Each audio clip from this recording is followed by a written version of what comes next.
lying supine with a block. So I'm going to do 5 minutes. In the book, it says 3 to 5 minutes. Do what you can. If it hurts, obviously stop. If you just get exhausted, obviously also stop, because when you get exhausted, that's when you might lose your breath, which is when you've lost the movement. So if you've lost the breath, you've lost the movement, don't push through it. We're going to do a position that looks a bit like this. And I've got the block in between the edges of the inside edges of my feet, that same way around that we've used for our knees as well. I'm going to have my upper body in exactly the same position that it was in for static back. So palms are facing up, arms are out at 45 degrees. My belly is relaxed, shoulders, neck, head. You may want to put a pillow underneath your head if there is any complaints from the upper body by being in this position. This position requires lots of things to be able to happen, namely the hips to be able to extend. So if people are super tight in their hips, it might put like a huge arch in the sort of lower back area, which might cause some lower back tension, and that can be eased by having the pillow under the head, because it will help push the rib cage down slightly.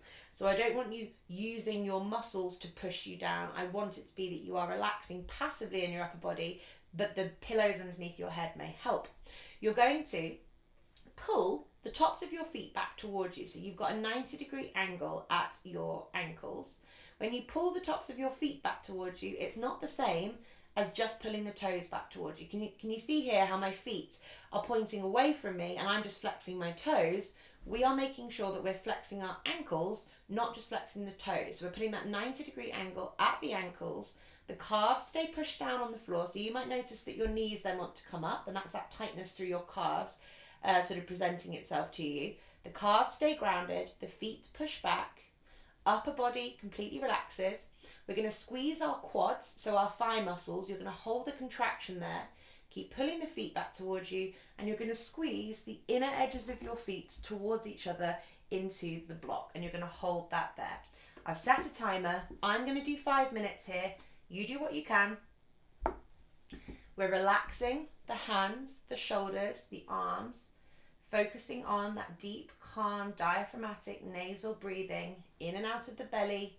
The belly is relaxed, the thighs are locked on, and the feet are working really hard. So the tops of the feet pull back towards your ankles. It's not about your toes, it's about the tops of your feet pulling back. And you are maintaining a gentle pressure in the block with the inside edge of both of your feet. So from the big toe joints, the inner edges of the feet and the kind of ankle area are squeezing into the block gently, pulling back through the tops of your feet. My left leg is very wobbly right now, which is a good thing. And fully relaxing the upper body as the feet and the legs will hopefully start telling you that they are waking up. Keep the calves on the floor.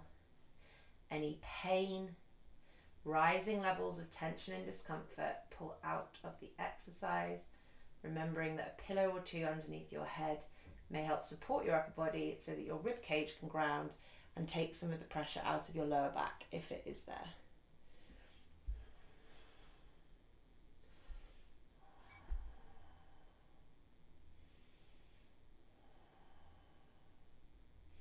I find it very difficult to keep my quads locked on in this position, so I have to keep reminding myself about my quads. I have a little break, so I'm pointing my feet away. I find this one hard. I told you I like this exercise. It's a good one for me because my body finds it hard. And it really helps wake up my left leg and sort of stretch off my right leg, which is what, well, my right hip anyway, which is what my body needs. Feet pull back, 90 degrees at the ankle, squeezing into the block, keeping those thighs tight. And hopefully you guys are better than me at keeping your thighs tight, because I definitely always forget this. Breathing nice and deeply. We're just over 2 minutes in, nearly halfway really. I'm going to relax my feet again. You'll probably notice your shins really start to burn, so the fronts of your lower legs, your shins, will be working hard to keep your feet in this position of what we call dorsiflexion. Keeping my quads tight, I really do keep forgetting that.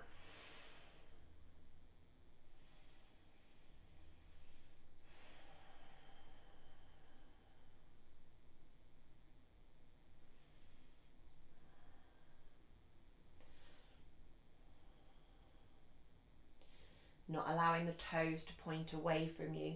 So obviously have a little break and then come back to it, but don't let the toes point away as you get more tired. You've got to try and maintain that 90 degrees at the ankles throughout the exercise as much as possible. Inner edges of the feet squeeze in, thighs tighten, belly relaxes, upper body relaxes.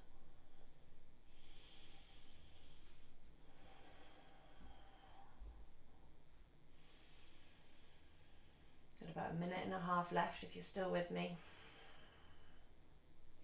Hands relaxed, shoulders, jaw, neck, belly. Having another little break. My left shin is working hard. My left leg likes to switch off and be weaker than my right, which causes my right hand side to get tight. Therefore, my left leg is more dysfunctional, but my right leg compensates more.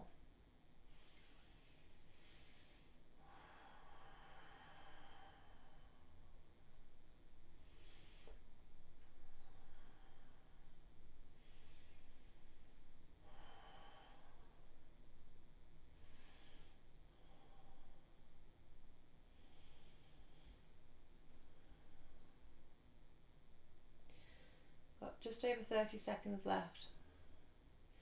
Feet pull back. Feel that burn in the front of the shins if things are working as they should do. Quads stay tight, squeezing in through the inner edges of your feet. Relaxing the upper body. We're stretching your hips out into extension. We're realigning your legs from toe to hip using the ankle dorsiflexion. The upper body relaxes. 10 seconds left. 5, 4, 3, 2, and 1. And there's our 5 minutes.